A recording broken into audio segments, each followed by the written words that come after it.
alibarikiwa, akaambiwa ya kwamba na wewe utakuwa mama wa mataifa mengi. Bwana Yesu asifiwe. Bwana Yesu asifiwe. Hata wewe jina lako litakuja. Wakati ule ambaye utakaye muamini Mungu, utakaye simama na imani yako kwa Yesu, jina lako linakuja, jina lako ni la baraka, jina lako ni la heshima, jina lako ni la kibali. Utaenda mahali popote utakubalika, utakuwa unatembea hata wewe unaheshimiwa. Bwana Yesu asifiwe. Kwa hivyo itasakuwa kwamba ulikuwa unadharauliwa huko nyumbani, itasakuwa kwamba unadharauliwa huko mahali ulikuwa unaishi, ulikuwa unajulikana kwa majina mabaya, ulikuwa unajulikana huyu ni mama ambaye ni wa fitina, lakini wakati ambao mnakutana na Yesu, unakuwa na imani ndani ya Yesu, unaanza kumtumikia Yesu, ile jina linabadilika, linakuja ni jina lenye heshima, ni jina ambao unaitwa jina lingine tofauti. Bwana Yesu asifiwe. Amen. Bwana Yesu asifiwe. Amen. Unajua kuna watu wanaitwa ya kwamba ule mama wamesengenya ule mama anapiga kelele kwa broti ule. Bwana Yesu asifiwe. Amen. Hilo linabadilika. Mungu analibadilisha.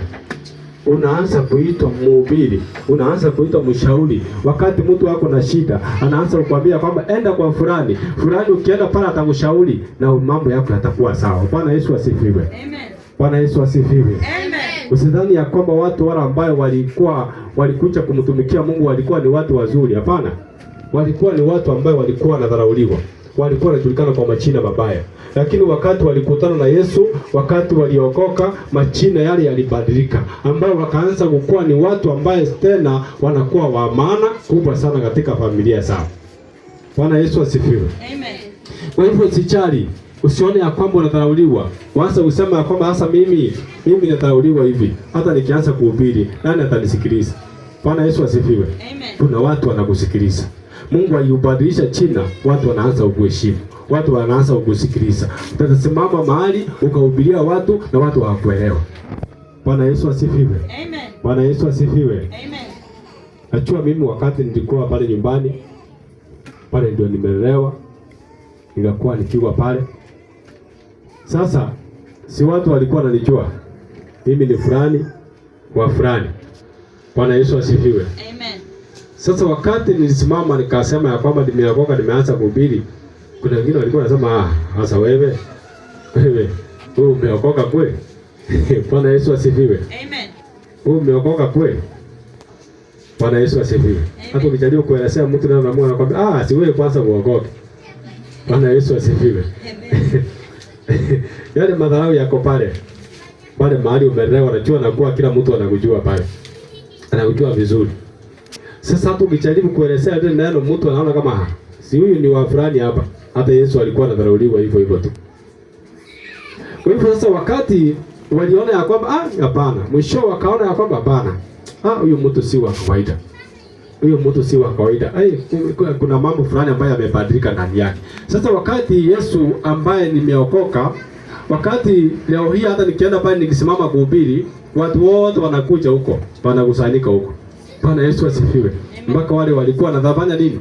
Wanadharau, wanasema kwamba wewe na wewe utasema nini? Bwana Yesu asifiwe. Amen. Kwa hivyo wakati umeokoka, Yesu anabadilisha jina lako, linakuwa ni jina tofauti sana na pale awali. Bwana Yesu asifiwe. Ndio maana ya kwamba Mungu alikuwa anakutana na hao watu, anawaambia kwamba nitakubariki, lakini anambadilisha jina. Bwana Yesu asifiwe. Anakuwa na jina la baraka, anakuwa na jina la maana kuliko jina lile ambalo alikuwa nalo mwanzo. Bwana Yesu asifiwe. Amen. Kwa Biblia tunaona kama ni watu wengi sana ambaye Mungu alibadilishia majina. Hata tunaona alibadilishia Isaac, akimbadilishia jina pia. Bwana Yesu asifiwe. Amen. Anamwambia kwamba utaitwa Israeli. Bwana Yesu asifiwe. Jina la baraka. Kumbe uko hapa. Yesu asifiwe. Acha wengine wako hapa. Bwana Yesu asifiwe. Kumbe mcharara. Lakini wengine wamelala. Najua sijaona mtu akijibu kutoka huko nyuma. Wengine wamelala. Bwana Yesu asifiwe.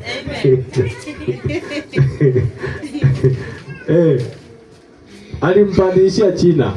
Akamwambia kwamba kuanzia leo hautaitwa Yakobo, utaitwa Israeli. Bwana Yesu asifiwe. Amen. Jina la baraka, jina la heshima. Lakini ni wakati ule ambao umefanya nini? Umeanza kufuata mwongozo wa Mungu. Maana Mungu aliambia Abrahamu ya kwamba ufuate mwongozo wangu. Bwana Yesu asifiwe. Amen. Ina maana ya kwamba tukifuata mwongozo wa Mungu, majina yetu yanabadilishwa, yanakuwa ni majina ya baraka katika maisha yetu. Bwana Yesu asifiwe. Amen. Yanakuwa ni majina yenye heshima katika maisha yako. Hautakuwa unadharauliwa tena. Bwana Yesu asifiwe. Amen. Hautakuwa na majina hayo unaitwa. Bwana Yesu asifiwe. Amen. Najua kuna watu wanaitwa majina mengi sana. Kama wewe hujui. Watu wanaitwa majina mengi sana kwa hii dunia. Bwana Yesu asifiwe. Amen. Sijui kama wewe umewahi itwa jina wewe. Ule mama wa makelele. Bwana Yesu asifiwe. Amen. Hata sio jina lako unaitwa. Ati ule mama unasema ule mama ule mwenye anafanga kitambaa ule wa makelele. Bwana Yesu asifiwe. Amen. Hata jina lako hujulikani. Unajulikana ni mama wa nini? Wa makelele. Bwana Yesu asifiwe. Yaani jina mbaya. Hata ukijaribu kuona mahali hivi na sasa mama hapana, watu wanaanza kujitoa mmoja mmoja. Bwana Yesu asifiwe. Sasa wakati mnakutana na Yesu, hilo jina linabadilika.